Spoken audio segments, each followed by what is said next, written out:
Assalamualaikum warahmatullahi wabarakatuh. Pada kesempatan kali ini, kami dengan senang hati mempersembahkan kepada Anda sebuah buku yang telah merevolusi cara berpikir kita tentang manajemen dan produktivitas karyawan. Buku tersebut berjudul First, Break All the Rules. Pertama, patahkan semua aturan. Apa yang dilakukan manajer terhebat di dunia secara berbeda. Buku tersebut merupakan sebuah karya terobosan yang menyajikan tolok ukur baru untuk opini dan produktivitas karyawan. Buku ini tidak didasarkan pada teori, tetapi pada penelitian mendalam yang menggambarkan bagaimana perasaan karyawan tentang manajemen dan menjelaskan betapa hebatnya manajer melanggar semua aturan untuk mencapai kesuksesan. Kami harap setelah presentasi ini, Anda akan terinspirasi untuk menjadi manajer yang hebat dan melanggar semua aturan untuk mencapai kesuksesan. Mari kita mulai ke dalam pembahasan. Pertama-tama, kita akan membahas cara menjadi manajer yang baik menurut Michael. Menurut Michael, cara menjadi manajer yang baik itu diantaranya yang pertama, membantu semua karyawan lebih menjadi diri mereka yang sekarang. Yang kedua, bersedia untuk memperlakukan setiap orang itu secara berbeda. Yang ketiga, berkeinginan untuk menjadi teman dekat bagi para karyawannya. Yang keempat, sadar bahwa tidak dapat mengubah orang, tetapi hanya dapat memberikan kemudahan. Dan yang terakhir, selalu percaya kepada karyawannya. Tolok ukur. Sebuah perusahaan atau seorang manajer itu membutuhkan tolok ukur dalam menemukan dan mempertahankan karyawan berbakat. Nah, tujuan dari tolok ukur ini agar para karyawan dapat bekerja di bagian yang memiliki prestasi lebih tinggi. Kemudian ada lembaga penanam modal. Golongan ini berpengaruh yang menuntut adanya tolok ukur. Golongan ini terdiri dari beberapa orang penting yang mewakili suara para pemegang saham yang menuntut efisiensi dan keuntungan. Fokus mereka itu adalah pada hasil yang nyata, seperti pengembalian modal dan nilai tambah ekonomi. Kemudian mereka itu tidak peduli dengan masalah-masalah seperti budaya, karena mereka berpikir bahwa budaya perusahaan itu mempunyai status yang sama dengan jajak pendapat. Selanjutnya, ada pertanyaan-pertanyaan untuk menarik, memfokuskan, dan mempertahankan karyawan yang paling berbakat. Nah, dalam perusahaan itu, apabila unit-unit usaha di mana karyawan menjawab dengan positif ke-12 pertanyaan, maka tempat kerja tersebut dapat dikatakan tempat kerja yang produktif. Para manajer garis depan yang hebat telah mengikat karyawan mereka, dan para karyawan yang terikat ini telah memberikan landasan untuk menghasilkan prestasi terbaik. Nah, ke-12 pertanyaan tersebut diantaranya, yang pertama, apakah saya mengerti apa yang diharapkan dari saya dalam pekerjaan? Yang kedua, apakah saya mempunyai materi dan peralatan yang saya perlukan untuk melakukan pekerjaan saya dengan benar? Yang ketiga, di tempat kerja, apakah saya memiliki kesempatan untuk melakukan keahlian terbaik saya setiap hari? Yang keempat, dalam 7 hari terakhir, apakah saya memperoleh penghargaan atau pujian karena melakukan pekerjaan dengan baik? Yang kelima, apakah penyelia saya atau sesama karyawan tampaknya menghargai saya sebagai pribadi? Yang keenam, adakah seseorang di tempat kerja yang mendorong perkembangan saya? Yang ketujuh, dalam pekerjaan, apakah saya merasa pendapat saya diperhitungkan? Yang kedelapan, apakah misi atau tujuan perusahaan saya membuat saya merasa bahwa pekerjaan saya penting? Yang kesembilan, Apakah rekan sejawat saya bertekad untuk melakukan pekerjaan yang bermutu? Yang ke-10, apakah saya mempunyai sahabat erat di tempat saya bekerja?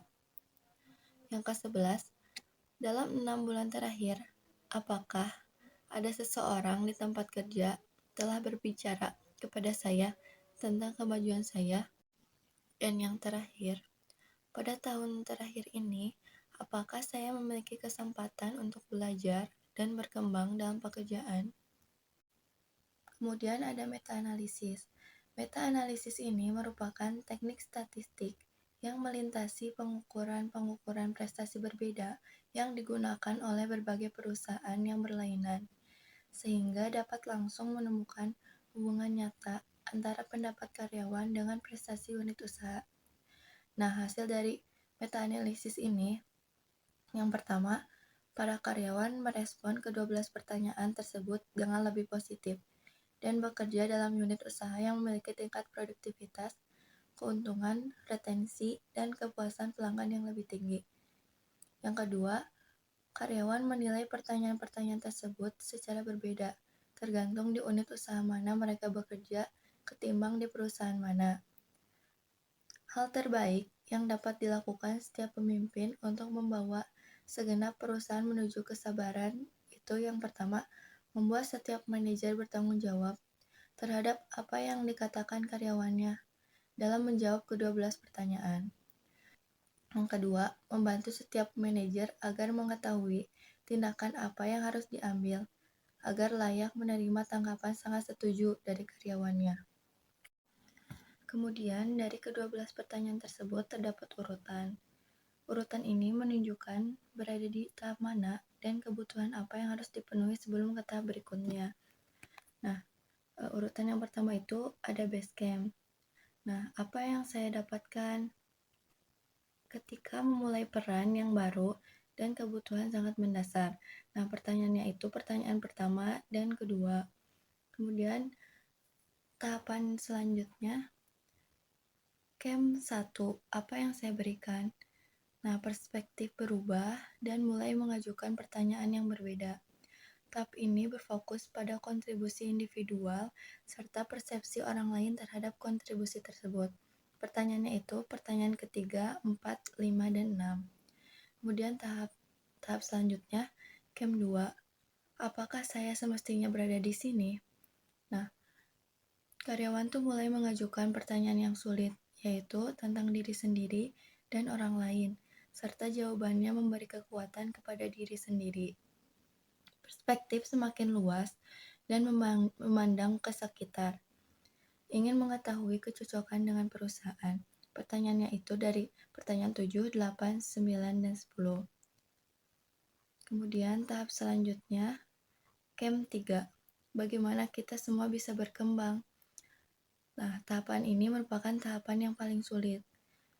Karena tidak sabar menginginkan orang lain berkembang. Ingin membuat segala sesuatu itu menjadi lebih baik. Kemudian, tahap selanjutnya, camp 3. Bagaimana kita semua bisa berkembang? Nah, di tahapan ini merupakan tahapan yang paling sulit. Karena terjadi ketidaksabaran karena menginginkan orang lain berkembang. Ingin membuat segala sesuatu itu menjadi lebih baik. Ingin belajar, ingin tumbuh, ingin berubah. Nah, tahap ini juga dapat membawa perubahan dengan efektif. Pertanyaannya itu dari pertanyaan 11 dan 12. Kemudian tahapan terakhir, puncak gunung. Bila mampu menjawab ke-12 pertanyaan dengan positif, kita telah berhasil mencapai puncak. Fokus jelas, selalu memiliki rasa pencapaian, memandang sekeliling dan melihat orang lain yang kelihatannya juga merasakan sensasi tantangan dari pekerjaan mereka, serta didukung oleh saling pengertian dan tujuan yang sama. Kemudian ada nilai prestasi. Nah, nilai ini tuh mengukur produktivitas dan keuntungan, nilai untuk penyusutan, untuk absensi, untuk kecelakaan karyawan, dan nilai yang mencerminkan masukan dari pelanggan dan dari karyawan sendiri. Nilai prestasi ini dapat dimanfaatkan oleh perusahaan untuk menyeleksi manajer hebat dari yang lainnya. Kemudian ada pandangan dasar dari keberhasilan manajer. Manusia tidak berubah sebanyak itu. Jangan membuang waktu berusaha menggunakan apa yang tidak tersedia. Berusahalah memanfaatkan yang tersedia. Itu pun sudah cukup sulit. Selanjutnya, peran katalis manajer. Manajer ini memiliki fungsi untuk mempercepat reaksi antara dua unsur dan menciptakan produk akhir yang diinginkan. Secara khusus, manajer menciptakan prestasi dalam diri setiap karyawan dengan mempercepat reaksi antara bakat karyawan dengan kebutuhan pelanggan. Dengan memainkan peran ini dengan baik, perusahaan akan menjadi kuat. Inti dari peran katalis manajer itu yang pertama, pilih seseorang, kemudian tentukan harapan, kemudian berikan motivasi pada orang tersebut, dan kembangkan orang tersebut. Ada 4 kunci bagaimana para manajer menemukan potensi dari setiap karyawan. Yang pertama, ketika memilih seseorang, mereka memilih bakat, tidak hanya pengalaman, kecerdasan, atau tekad. Yang kedua, ketika menetapkan pengharapan, mereka menentukan hasil yang tepat, bukan langkah yang tepat. Yang ketiga, ketika memotivasi seseorang, mereka fokus pada kekuatan, bukan pada kelemahan. Dan yang keempat, ketika mengembangkan seseorang, mereka membantunya menemukan tempat yang tepat, bukan hanya tahap selanjutnya. Perbedaan antara manajer dan pemimpin. Manajer itu fokus melihat ke dalam, maksudnya mereka melihat ke dalam perusahaan, ke dalam setiap individu, ke dalam perbedaan gaya, sasaran, kebutuhan, dan motivasi setiap orang. Perbedaan-perbedaan tersebut kecil, halus, namun para manajer hebat harus memperhatikannya. Perbedaan yang halus ini membimbing mereka menuju jalan yang benar untuk memunculkan bakat unik yang dimiliki setiap karyawan. Pemimpin. Kalau pemimpin itu fokus memandang keluar, maksudnya mereka itu memperhatikan persaingan, masa depan, serta jalan-jalan alternatif yang ada di hadapannya. Mereka itu fokus pada pola yang luas, mencari koneksi, mencari celah, dan kemudian membawa kembali keuntungan yang mereka miliki ke rumah. Di mana tidak terlalu banyak penolakan. Mereka pasti orang-orang yang mampu membaca masa depan, pemikir strategis, dan penggerak. Namun, mereka tidak terlalu berkaitan dengan tantangan untuk mengubah bakat seseorang menjadi prestasi, dibandingkan dengan manajer tadi. Pembahasan selanjutnya, bakat. Nah, bakat itu sebuah pola pengulangan dari pikiran, perasaan, atau perilaku yang dapat dimanfaatkan secara produktif. Setiap pola pengulangan perilaku ini dapat dimanfaatkan secara produktif dan menjadi kunci untuk mendapatkan prestasi hebat, yaitu menemukan kesesuaian antara bakat dengan peran. Nah, terus mengapa sih setiap peran yang dilaksanakan dengan sempurna itu membutuhkan bakat? Setiap peran yang dilakukan dengan sempurna membutuhkan bakat, karena setiap peran yang dilakukan dengan sempurna itu membutuhkan bakat. Dan karena setiap peran yang dilaksanakan dengan sempurna membutuhkan pola pengulangan pikiran, perasaan, serta perilaku tertentu. Jenis bakat. Yang pertama ada bakat berusaha. Bakat ini menjelaskan unsur mengapa di dalam diri seseorang. Contohnya itu mengapa ia bangun tidur setiap pagi. Mengapa ia termotivasi untuk selalu berusaha lebih kuat. Yang kedua ada bakat berpikir. Bakat ini menjelaskan unsur bagaimana dalam diri seseorang. Contohnya bagaimana ia berpikir, bagaimana ia menimbang pilihan, dan bagaimana ia sampai pada keputusannya. Dan yang ketiga, bakat berhubungan. Bakat ini menjelaskan unsur siapa dalam diri seseorang. Contohnya, siapa yang ia percaya, dengan siapa ia membina hubungan, dan siapa yang ia hadapi dan abaikan. Kategori dasar bakat ada 3. Yang pertama berusaha, yang kedua berpikir, dan yang ketiga berhubungan. Nah, dalam setiap kategori ini, setiap orang memiliki bakatnya sendiri. Betapapun kerasnya usaha yang dilakukan untuk menjadi berbeda, gabungan bakat serta perilaku berulang yang diciptakannya akan tetap stabil dan dekat dengan kita serta orang lain sepanjang hidup kita. Mitos-mitos manajemen yang paling berpengaruh kepada perusahaan. Mitos yang pertama, bakat itu langka dan istimewa. Nah, cara terbaik untuk membantu seorang karyawan mengembangkan bakatnya adalah dengan mendapatkan peran di mana dia dapat memainkan bakatnya. Seorang manajer dapat membantu karyawannya mendapatkan penghargaan sebutan berbakat dengan menggabungkan bakat mereka pada peran. Hal ini dapat dilakukan dengan memperhatikan secara sungguh-sungguh perbedaan tipis namun penting di antara peran. Mitos yang kedua, beberapa peran begitu mudah sehingga tidak membutuhkan bakat. Manajer hebat ketika memilih karyawan untuk sebuah peran dibimbing oleh keyakinan bahwa sebagian besar orang mungkin memang ditentukan untuk unggul dalam peran tersebut dan mendapatkan kepuasan karena melakukan pekerjaan dengan baik.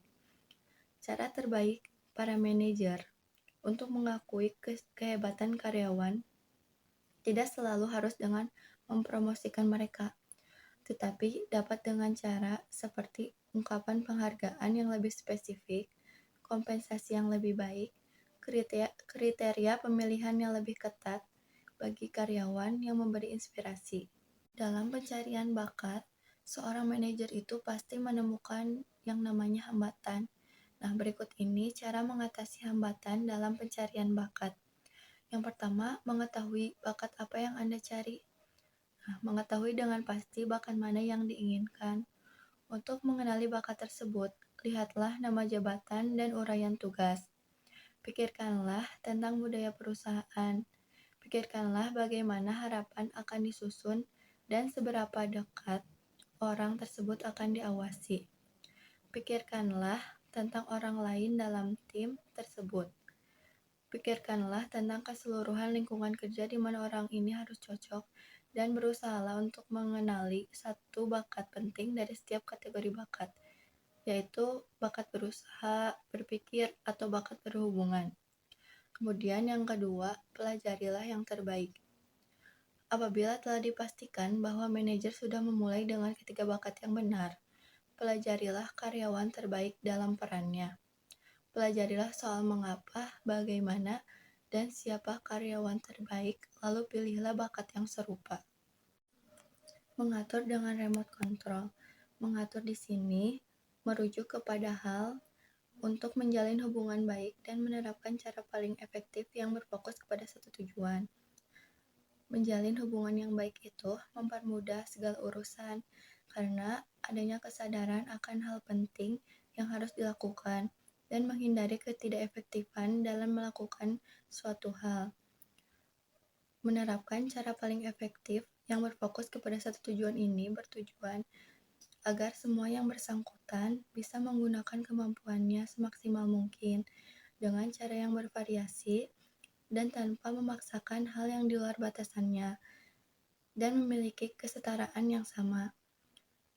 Nah, hal tersebut lebih mudah ketika semua berjalan dengan caranya masing-masing, yang tidak bertentangan, namun memiliki keyakinan pada hal yang sama, dengan hasil terbaiknya masing-masing. Membangun dasar-dasar penting dapat meningkatkan skill agar bisa mengatasi setiap hal yang bisa menghalanginya untuk mencapai hasil yang terbaik. Dan selanjutnya adalah mengenai godaan. Hal yang harus diperhatikan adalah keefektifan menjalankan suatu cara agar mencapai hasil yang maksimal dan mengendalikan diri agar tidak termakan godaan yang dapat membutakan kepada hal yang lebih baik dan efisien untuk dilakukan. Nah, godaan ini juga melemahkan dan mengurangi setiap nilai-nilai perusahaan. Godaan ini terbagi menjadi beberapa jenis. Yang pertama, ada godaan orang-orang yang sempurna. Sebagian orang bisa tergoda dengan cara yang disebut-sebut dapat memberikan hasil terbaik. Namun, tidak semua itu memperhatikan keefektifannya di ruang lingkup tempat dia berada. Dan hal ini dapat menyebabkan ketidakefisienan dalam melaksanakannya, karena tidak semua cara dapat diterapkan sama rata pada orang yang jelas berbeda-beda. Nah, solusi untuk mengatasi godaan ini yaitu dengan cara menata ulang kembali sistem dan membiarkan setiap individu untuk melakukan sesuatu hal dengan caranya tersendiri, serta tidak memaksakan pandangan dan respon setiap individu. Godaan yang kedua yaitu karyawan saya tidak cukup berbakat. Nah, solusinya yaitu dengan memilih karyawan sesuai kebutuhan untuk menghindari ketidaknyamanan yang dapat terjadi di kemudian hari. Godaan yang ketiga, kepercayaan itu sangat berharga, ia harus diupayakan. Nah, kepercayaan itu dapat mempengaruhi kinerja setiap bidang, di mana hal itu dapat mengurangi efisiensi dalam mengerjakan sesuatu. Bisa menjadi kesalahan fatal ketika kita mengabaikan hal ini. Nah, godaan yang terakhir, sebagian besar hasil tidak dapat ditentukan. Menggunakan cara yang tepat untuk meningkatkan hasil yang didapat sebaik mungkin, walaupun tidak dapat ditentukan. Namun bisa diatasi dengan memfokuskannya agar lebih baik sesuai dengan harapan. Kapan dan bagaimana manajer hebat mengendalikan langkah-langkah? Tantangan seorang manajer adalah memanfaatkan keunikan setiap orang. Tanggung jawab mendasar seorang manajer adalah mengubah bakat menjadi prestasi. Dalam wawancara yang diadakan Gallup, para manajer menguraikan bagaimana dan kapan mereka menggunakan langkah-langkah yang diperlukan untuk mendorong prestasi. Yang pertama ada prinsip umum 1, jangan menghancurkan bank. Karyawan harus mengikuti langkah-langkah tertentu yang diperlukan untuk segala aspek peran mereka yang berhubungan dengan ketepatan atau keamanan. Pemberian wewenang tanpa pengawasan dapat menghancurkan sebuah nilai. Lalu ada prinsip umum 2, standar harus berlaku. Karyawan wajib menaati langkah-langkah yang sudah ditentukan apabila langkah-langkah tersebut merupakan bagian dari standar sebuah perusahaan atau industri. Standar merupakan kode yang mengatur mengenai kolaborasi dan penemuan manusia. Yang selanjutnya ada prinsip umum 3, jangan sampai keyakinan mengaburkan pesan. Langkah-langkah yang diwajibkan hanya akan memanfaatkan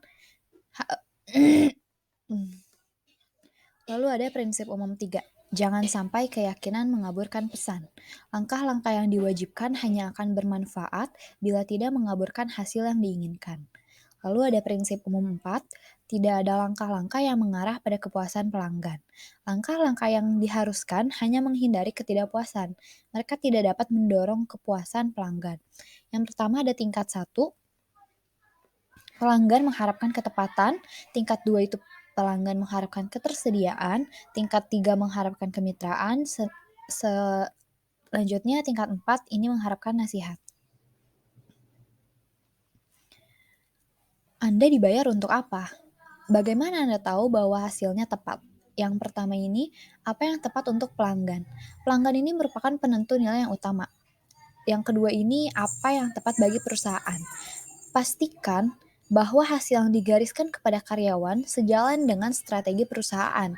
Kunci perbedaannya di sini adalah misi dan strategi. Misi sebuah perusahaan tidak boleh berubah. Strategi perusahaan adalah cara yang paling efektif untuk melaksanakan misi tersebut. Yang ketiga ini ada apa yang tepat untuk individu. Jika Anda memiliki tim kecil dengan bakat yang bermacam-macam, maka ketika menetapkan hasil yang tepat, Anda harus mempertimbangkan keunikan bakat masing-masing pribadi. Di bab selanjutnya ini ada bab 5, yaitu kunci ketiga yang merupakan fokus pada kekuatan. Biarkan mereka menjadi lebih dari mereka yang sekarang. Bagaimana para manajer hebat membebaskan potensi setiap karyawan? Fokus pada kekuatan setiap karyawan dan memanfaatkan kelemahannya. Jangan mencoba memperbaiki kelemahannya, lakukanlah apa saja untuk membantu setiap karyawan untuk menjadi dirinya yang sekarang. Setiap karyawan tidak sama. Setiap karyawan memiliki serangkaian bakat yang unik, pola perilaku, gairah, serta hasrat yang berbeda. Kepribadian yang bebas membuat kagum para manajer hebat. Mereka tertarik dengan perbedaan yang tipis namun berarti di antara para karyawannya. Mereka sadar bahwa identitas seseorang, keunikannya tidak hanya terletak pada apa yang dia kerjakan, tapi pada bagaimana dia melaksanakan pekerjaan tersebut. Salah satu ciri manajer hebat adalah memiliki kemampuan untuk menguraikan secara rinci bakat-bakat unik yang dimiliki oleh karyawannya, apa yang menjadi dorongan bagi setiap karyawan, dan bagaimana setiap karyawan berpikir, serta bagaimana setiap karyawan membangun hubungan. Untuk selanjutnya ini ada kisah perubahan. Mengapa keinginan untuk mengubah orang begitu menggoda? Kebijakan konvensional memiliki kisah yang sedikit berbeda. Yang pertama, Anda dapat menjadi apa saja yang Anda inginkan jika Anda berpegang pada mimpi Anda dan bekerja keras. Yang kedua, bila Anda terus mengasah sesuatu yang bukan bakat Anda, maka ketekunan Anda pada akhirnya akan berubah. Lalu yang ketiga ini, hubungan yang menjadi petaka. Manajer biasa pada dasarnya ingin memanfaatkan hal terbaik yang dimiliki oleh karyawannya, namun dia memilih untuk melakukannya dengan berfokus pada usaha memperbaiki kelemahan karyawannya. Lalu ada penempatan karyawan adalah segalanya. Bagaimana manajer hebat mengusahakan prestasi yang sangat baik dengan sangat konsisten. Setiap orang memiliki bakat, pola yang selalu muncul berupa pikiran, perasaan, dan perilaku yang dapat digunakan secara produktif. Setiap orang tidak mesti memiliki kemampuan untuk menggunakan bakatnya.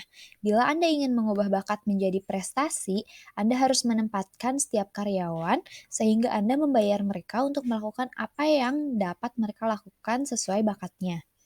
Penempatan adalah kegiatan yang sedikit menantang. Yang pertama, yang penting adalah apa yang terdapat pada diri orang tersebut. Yang kedua, manajer disibukkan dengan keahlian atau pengetahuan seseorang. Manajer terbaik lebih berhati-hati. Mereka berbicara dengan setiap individu, bertanya soal kekuatan, mencatat setiap pilihan yang diambil karyawan, cara mereka berinteraksi, siapa mendukung siapa, serta mengapa. Lalu ada aturlah dengan pengecualian.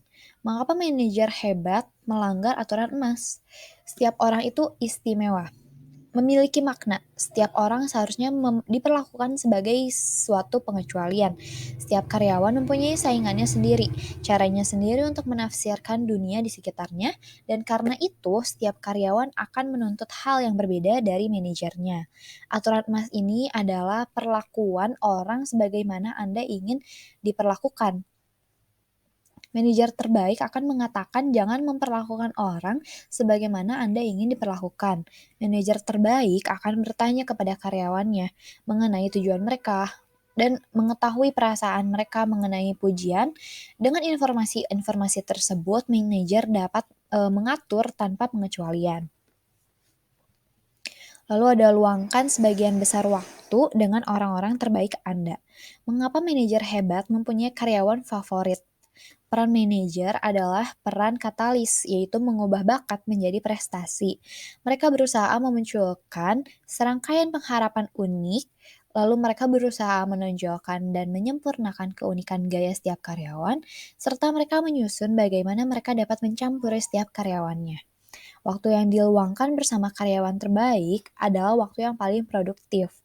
Tidak ada berita mematikan perilaku. Berinvestasi pada karyawan terbaik adalah hal yang paling adil dilakukan. Berinvestasi pada karyawan terbaik adalah cara terbaik untuk belajar.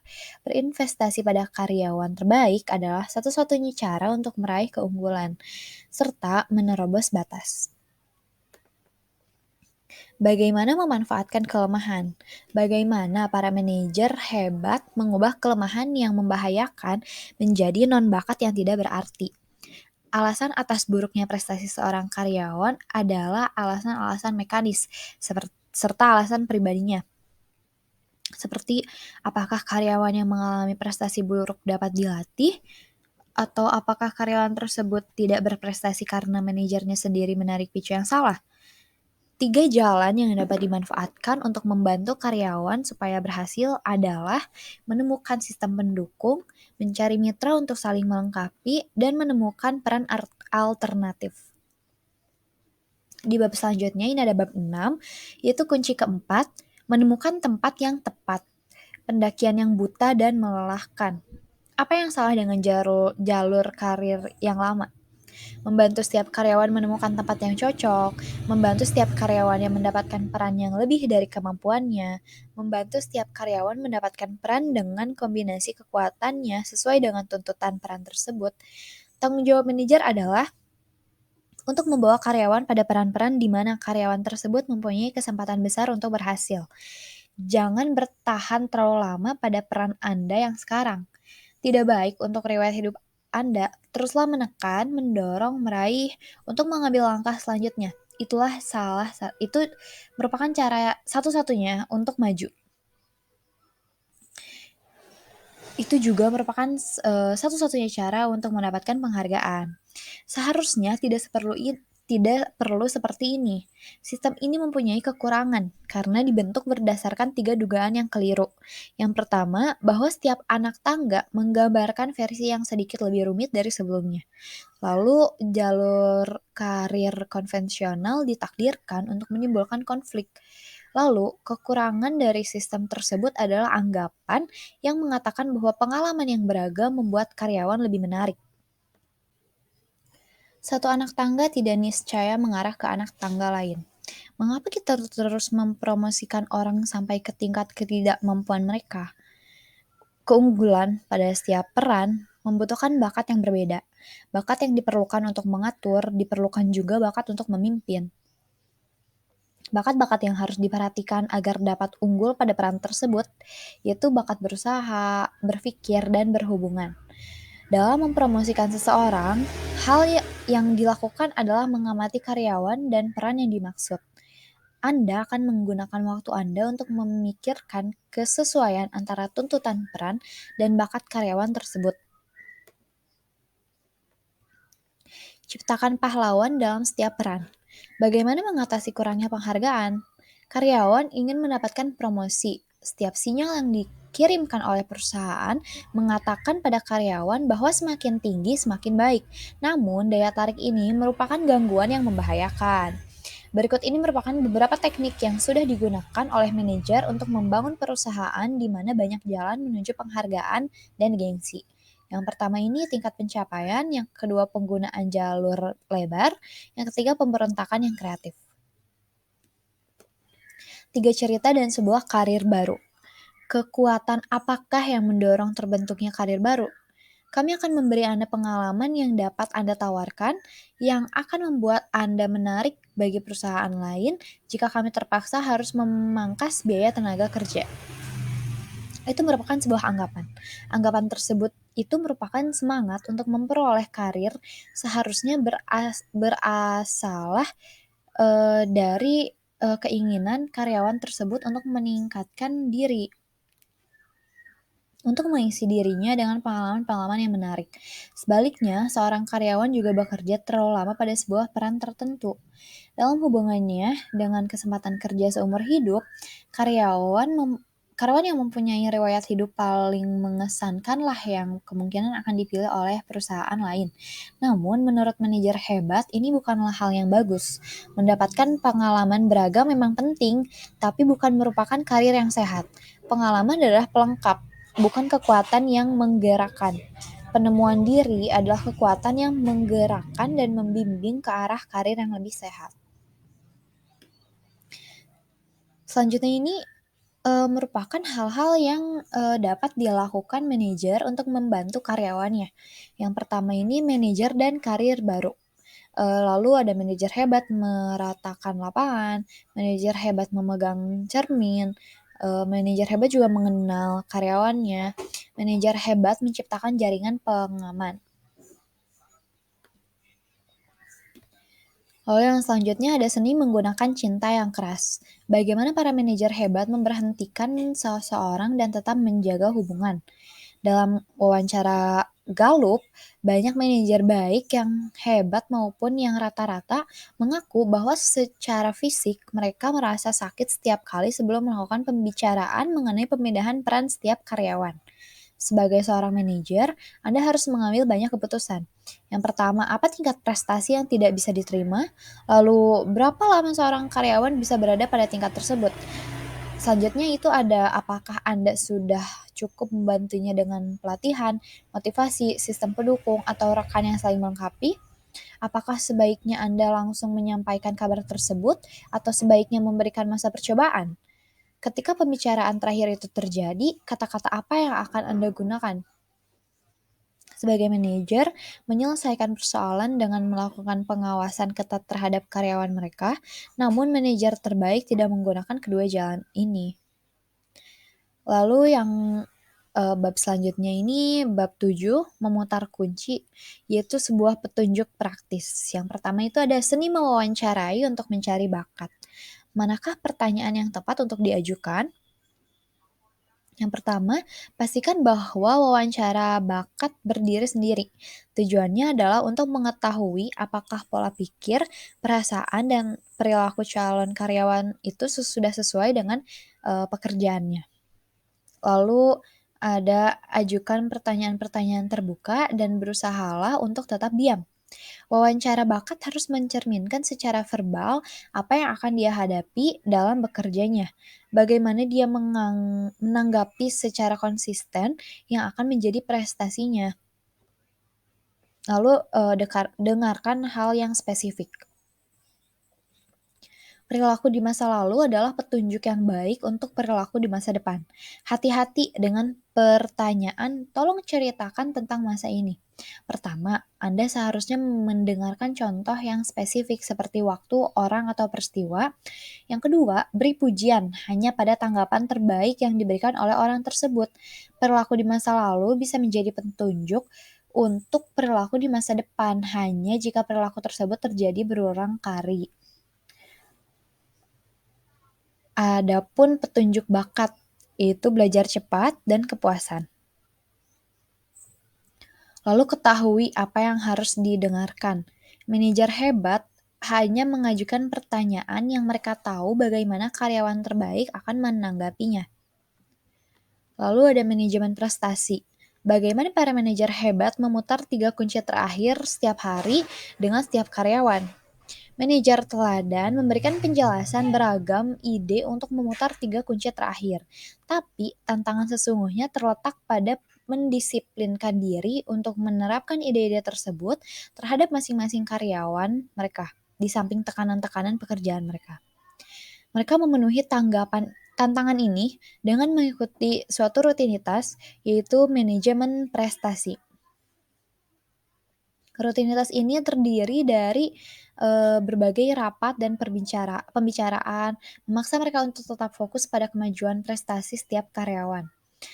4 karakteristik yang umum bagi rutinitas manajemen prestasi para manajer hebat, yaitu rutinitas haruslah sederhana. Rutinitas memaksa adanya interaksi yang sering antara manajer dan karyawan. Rutinitas adalah fokus pada masa depan.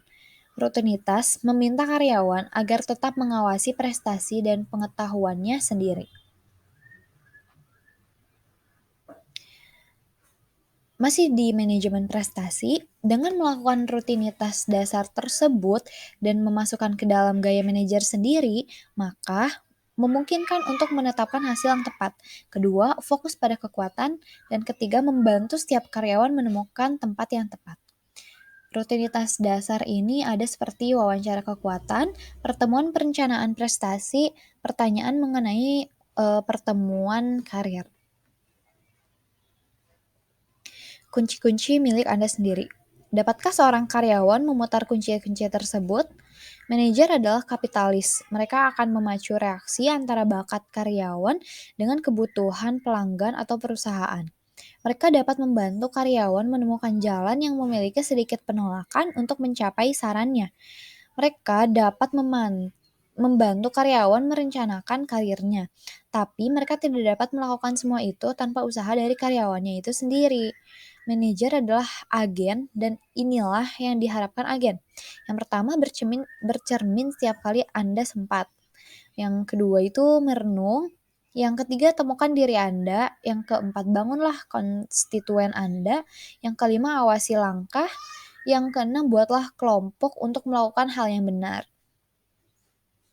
Jadi, Anda bekerja pada murid kebijaksanaan konvensional atau lebih buruk lagi, Beberapa petunjuk untuk mengatur manajer ini ada: satu, jika manajer Anda terlalu sibuk untuk berbicara dengan Anda mengenai prestasi atau sasaran Anda.